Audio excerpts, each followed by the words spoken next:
Joy Guru. I would like to chant and clarify 4 slokas ranging from 17th sloka to 20th sloka of the second chapter of Srimad Bhagavad Gita.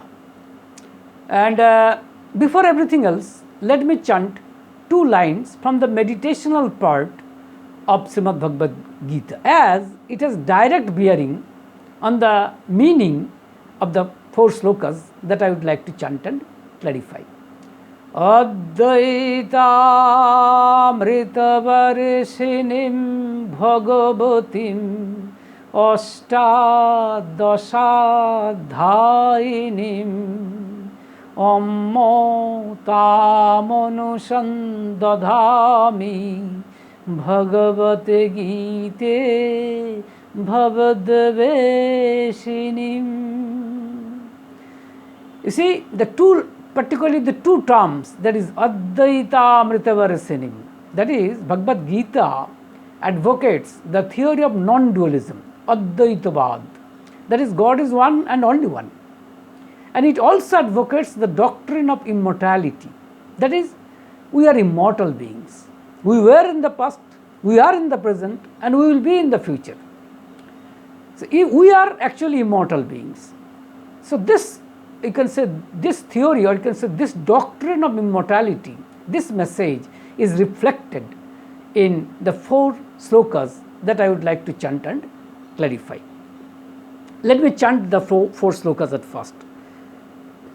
Abhinashi tu tad vidhi jena sarvam idam tatam Vinasham abhyasya asya na kaschit kartum arhati antavanto ime deha nitya sukta sharirinaha anashino aprameyasya tasmad judhasya bharata Jayenam vetti hantaram jaschainam mannate hatam ubhoto no bijanito nayam hanti nahannate na jayate mriyate va kadachin nayam bhut bhavita ba na bhuo ojo nitya shashvato ayam purano no hannate hannamane sharire. So these are the 4 slokas. Now let me tell the translation of these, English translation of these 4 slokas. And I am quoting the translation of Swami Gambhirananda Ji, Gambhirananda Maharaj of Ramakrishna Math and Ramakrishna Mission.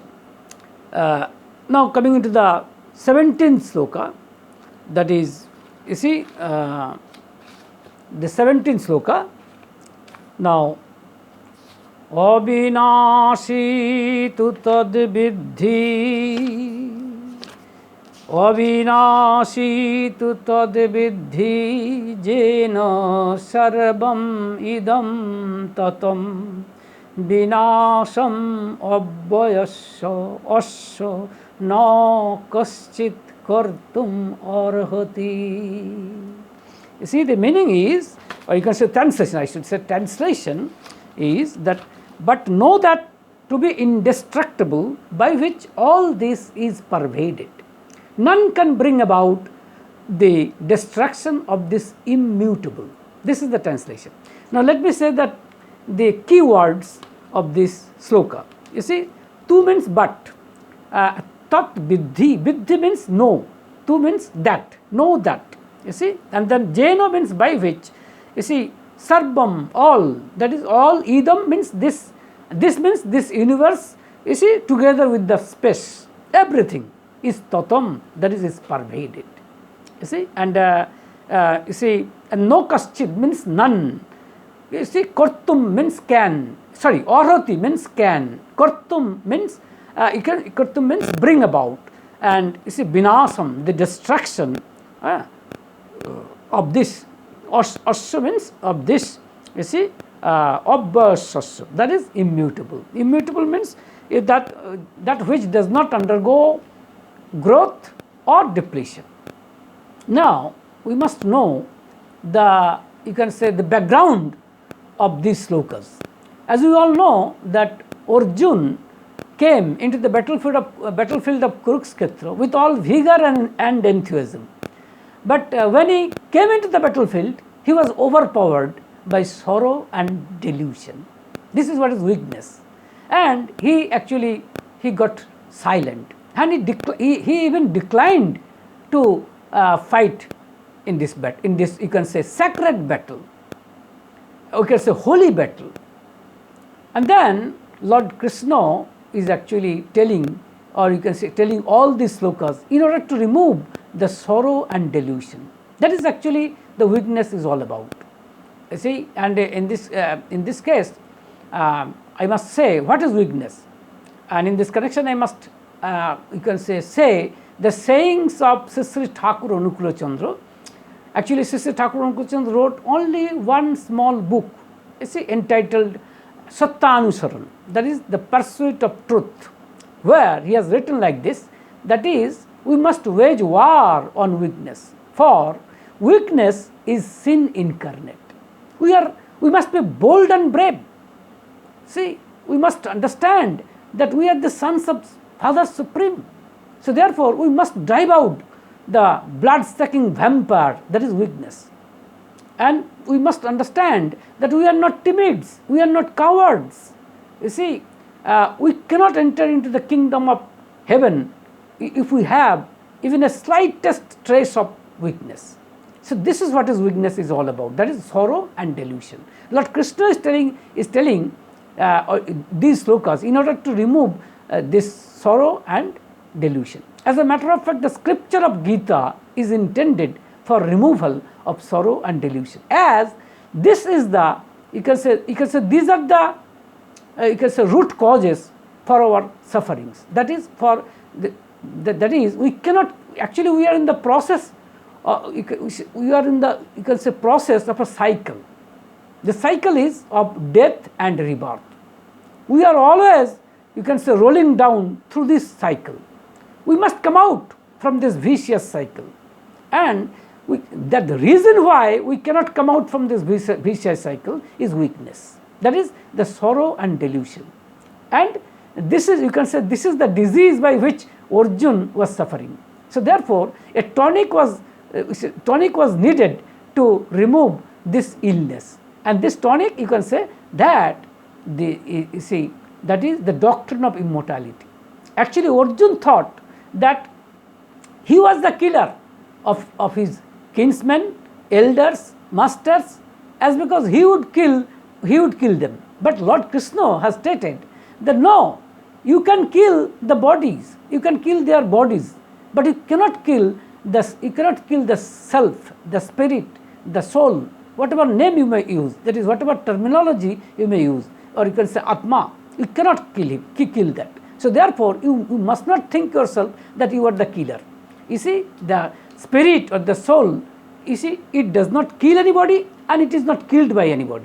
So therefore, you see, this message actually Lord Krishna, is given in these, Lord Krishna is giving this message through these slokas. So in the 17th sloka, it is stated that no, that is, but know that is no, that means that is this Atman, this spirit, this soul, that is to be indestructible. That is, it cannot be destroyed, by which all this is pervaded, that all the universe along with space, everything is pervaded, and none can bring about the destruction of this immutable. Immutable means that is which does not undergo growth or depletion. This is permanent, this is not impermanent, this is not imperishable. So this is absolutely indestructible. This is what exactly, so this is the message that this particular sloka, you can say, is saying or is stating. Now coming into the 18th sloka. Antavanto ime deha nitto sukta sharirino anasino apramayasya tasmad judhasya bharata. See, the meaning is, that is, you see, 18th sloka, these destructible bodies are said to belong to the everlasting, indestructible, indeterminable, embodied one. Therefore, O descendant of Bharata, join the battle. This is the suggestion, or you can say, this is the advice of Lord Krishna. He is telling, you see, some of the, I must say some of the keywords here. Ime means these. Antavanto means destructible. Deha means bodies, as the idea of reality which continues with regard to water in a mirage, etc., gets eliminated when examined with the means of knowledge, and that is its end. So are these bodies, and they have an end like bodies, etc. And then uktva means are said, and then nitya means, you see, everlasting. See, anashino means indestructible. Apramayasya, yes, we must we must note this particular word, apramayasya. See, there is indeterminable. That is, it cannot be. There is this self, this spirit, this Atman cannot be determined. You can say cannot be determined by the scriptures. You can say by the by means of knowledge. I should say by means of knowledge as direct perceptions, etc. You cannot determine this Atma. So this is such a thing. That is, you cannot determine this. You cannot destruct this. You cannot. You see, you cannot bring destruction to this particular Atman. So therefore, this is the matter. So in this sloka also, Lord Krishna is giving the same message. That is, you are not the killer. You think that you are the killer, but you are not the killer.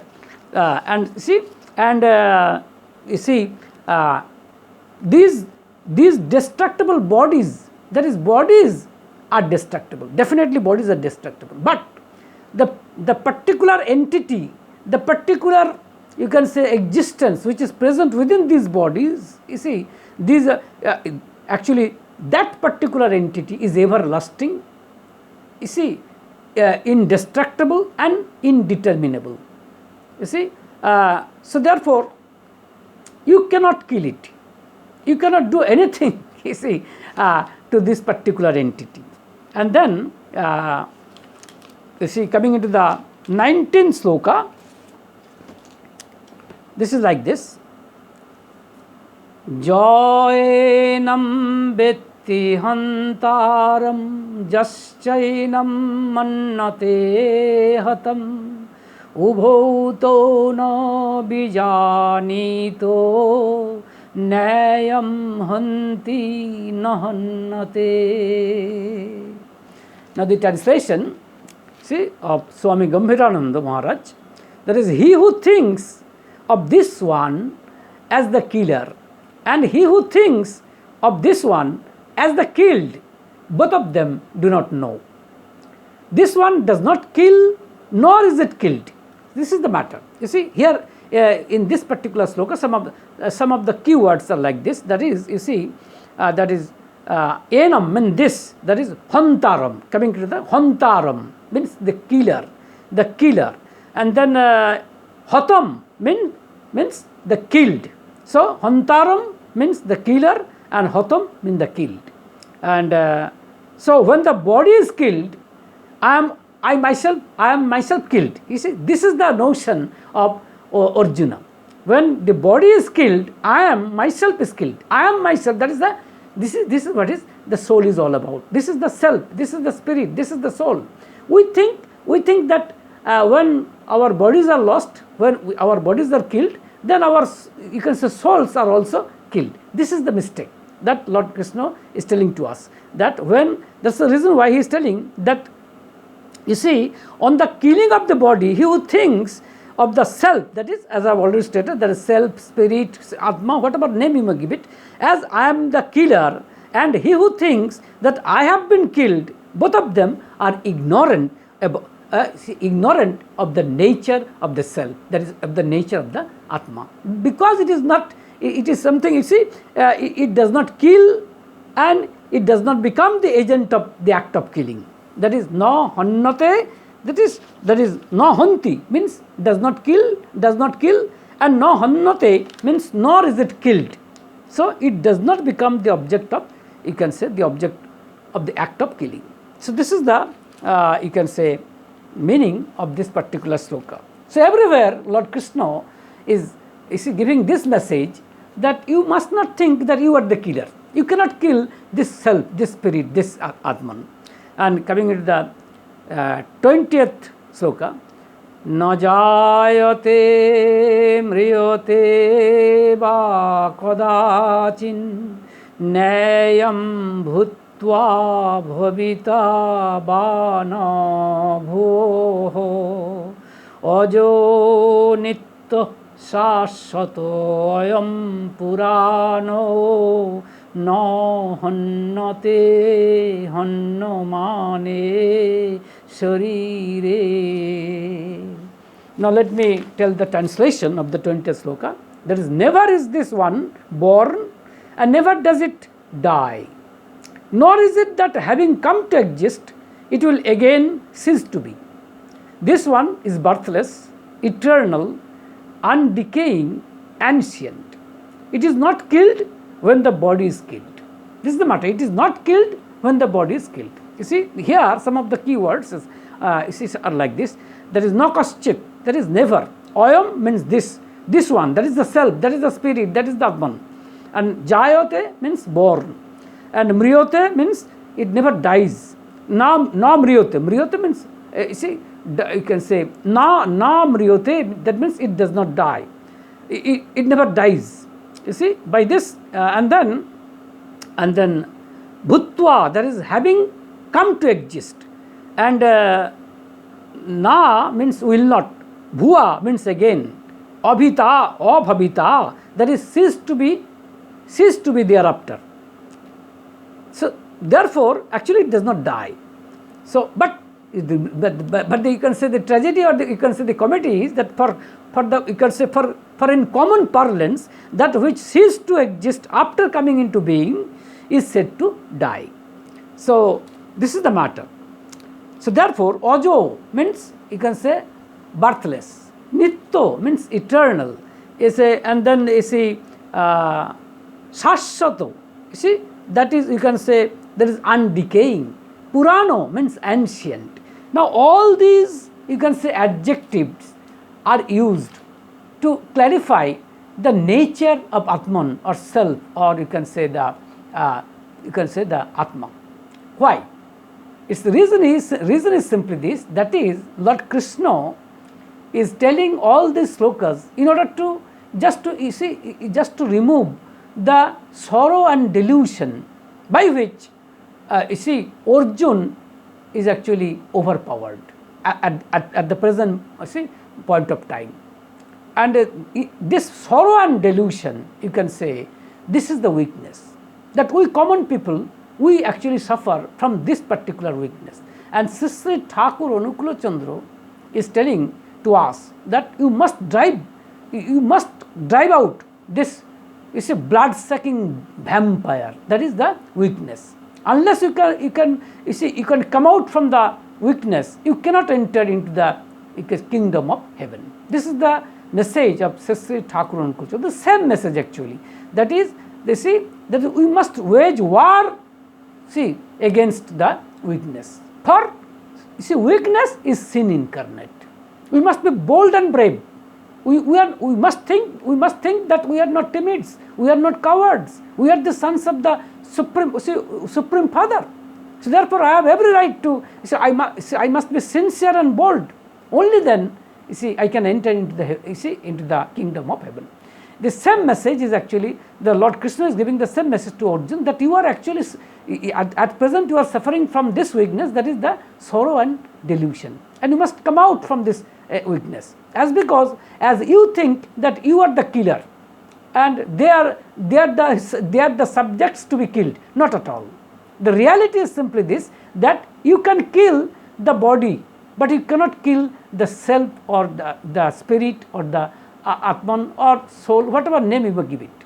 You see, this is the matter, because so many adjectives, that is undecaying, indeterminable, indestructible, indeterminable, ancient, birthless, and then eternal. All these adjectives are used by Lord Krishna, for Atman or for self or spirit, is just to you can say, just to clarify or just to explain that you cannot kill the self or you cannot kill the spirit.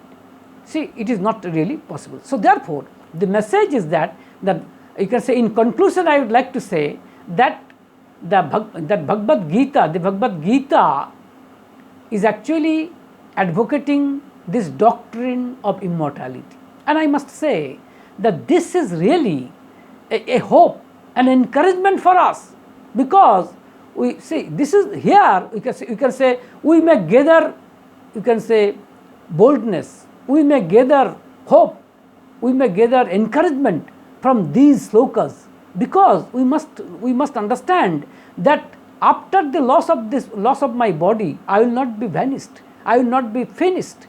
No, it is not. Actually, I will be in future also. So this is the matter. And lastly, I must say that Sri Thakur Anukul Kotha has explained about the nature of soul is simply like this. That is, an engine runs by vapor. See, at that point of time, engine was steam engine was there. That's why Sri Thakur Anukul Kotha has used this term. There is engine runs by vapor. Now, let's say this engine gets damaged beyond repairment, and the vapor would come out from the engine. And he has stated that this engine can be compared as body, while the vapor can be compared as Atman, or you can say self. This is the matter. So, in other words, I must say that is the body that we see at present is actually the middle. You can say the middle state. You see, before birth there was nothing. You can say there was no body, and after death there will be no body. The body that we see, that is it is in the middle way, you can say. And here this message Lord Krishna has given in the actually 28th sloka of the second chapter of Srimad Bhagavad Gita, where he has stated like this: Abhyaktadini bhutani vyakto madhyani bharata avyakto nidhanebbo tatra ka paridevana. You see, it means that, O descendant of Bharata, all beings remain unmanifest in the beginning, they become manifest in the middle. After death, they certainly become unmanifest. What lamentation can be there, with regard to them? So therefore, this is the matter. So the body that we see, you can say that is, we are seeing the middle stage. We see the middle stage at present. But before birth, there was no body, and after death, there will be no body. But one thing is constant, one thing is permanent, one thing is always there. That is the self, Atman, spirit, whatever you name it. It was present before birth. It is present at the middle, you can say the middle position. That is here where we are you can say we are embodied one. You can say we have bodies, and it would be there in future also. That is after death, when there will be no body. So therefore, this is the matter. So this is the beauty, you can say, of Srimad Bhagavad Gita, as it advocates the doctrine of immortality. Really, it gives us immense hope. It gives us immense encouragement. You see, that we are immortal beings. So, for today, live in love. Joy Guru.